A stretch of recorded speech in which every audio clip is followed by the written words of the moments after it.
Makato and the Cowrie Shell, a Thai folktale. Once upon a time, there was a boy whose name was Makato. He was an orphan, for his father and mother had died when he was very young. He had no brothers, sisters, cousins, or friends to take care of him, so he had to make a living for himself. He did every kind of work, carrying heavy things, clearing away the forest, or feeding pigs. He never idled over his work, and although he was paid only a small wage, he was satisfied. He knew that if he did not work, he would starve. Wherever he went, his employers praised him for being sensible, hardworking, good-tempered, and cheerful. One fine evening, after he had finished chopping up a big pile of wood, he sat down for a rest and thought of all he would like to do in the future. He wanted to try his luck in the far-off strange lands, for he longed for exciting adventures. "What are you thinking about so deeply, my boy?" asked his employer. I would like to go on a journey for adventure. Said Makato, pointing to the northeast. I've heard that the land over there is fertile, and the people are kind. I wish I could see that land for myself. His eyes sparkled with excitement. "The land you wish to go to is called Sukhothai," said his employer. "They say Praruang of Sukhothai is a very kind-hearted king. You might be lucky if you go there." Sometime later, Makato decided to try his fortune. He left his village and set out into the wide world. He walked along cheerfully, enjoying new sights and talking to the people he met on the way. After a month's journey, he reached a village on the frontier of the kingdom of Sukhothai. Please, can I have some water to drink? Makato asked an old woman with a big water pot on her head. I'm so thirsty. "Where did you come from? Why are you here alone? You look as if you'd come a long way," said the old woman, pouring cold water from her pot into a small cup and handing it to Makato. Thank you so much. Said the boy. "Who are your father and mother? Haven't you any family?" The old woman asked again. I have neither father nor mother. I come from the city of Mon over there. Replied Makato. "Good heavens! Have you really come from Mon? How is it that you are traveling alone, such a young boy as you are?" I wanted to see Praruang of Sukhothai. Replied Makato. They say he is a very kind-hearted king. "You are a determined boy," said the woman. "Come along with me. Who knows, you might see Praruang someday."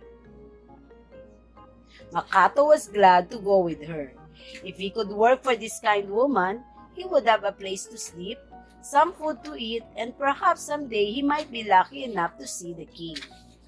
The old woman's husband was one of Praruang's mahouts, which meant that he helped look after the hundreds of elephants that the king owned. Makato helped the mahout find food for the elephants and clean out the elephant sheds. He worked hard and well, and the mahout and his wife were fond of him. One day, the sky was so clear and the weather so fine that it seemed to Makato that it must be a lucky day. As he worked in the elephant sheds, a tall young man in a splendid costume, followed by attendants, came in. It was Praruang himself. Makato bowed low at once with his hands clasped together before him. His heart beat fast. Where did that boy come from? The king asked the old mahout who was attending him. He came all the way from the city of Mon. Said the old mahout, bowing.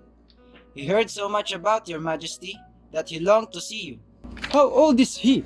12 years old, your majesty. A good-looking and hard-working boy.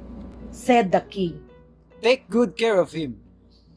As the king walked away, Makato saw a little cowrie shell lying on the ground. He ran to pick it up and held it out to the king.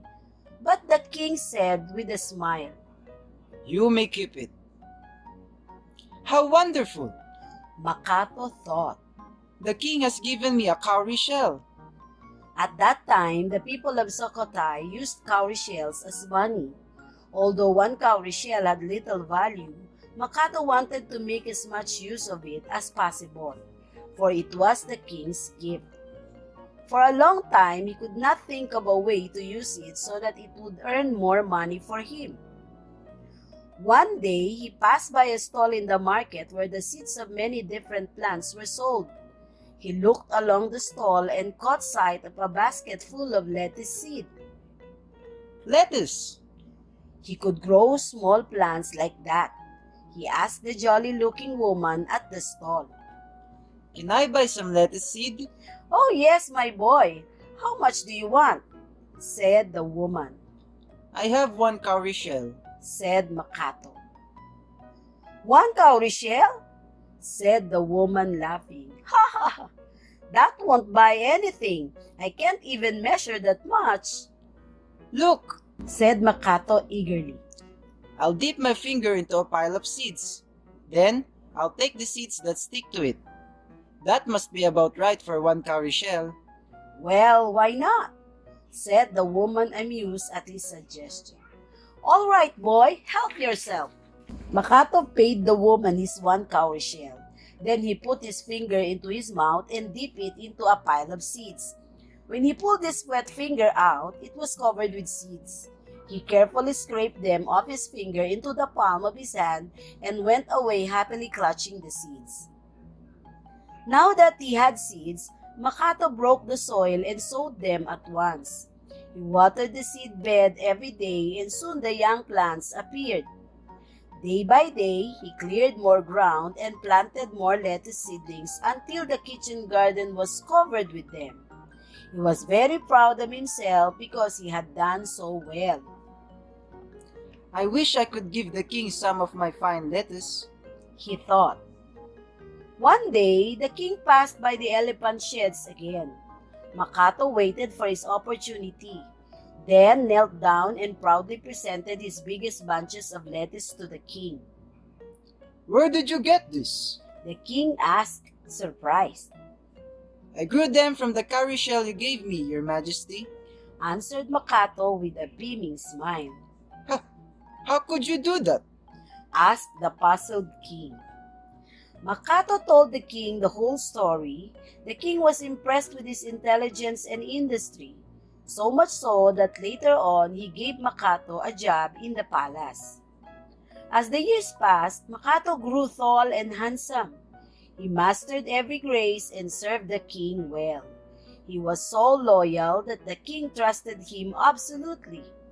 He was promoted to higher and higher positions until he was given the title of Kunwang, which meant that he was the most important person in the king's court. He was also happily married to a beautiful young daughter of the king. After that, the king made him the ruler of Mon. So it was that Makato, who had once been a poor orphan, became the king of a prosperous kingdom.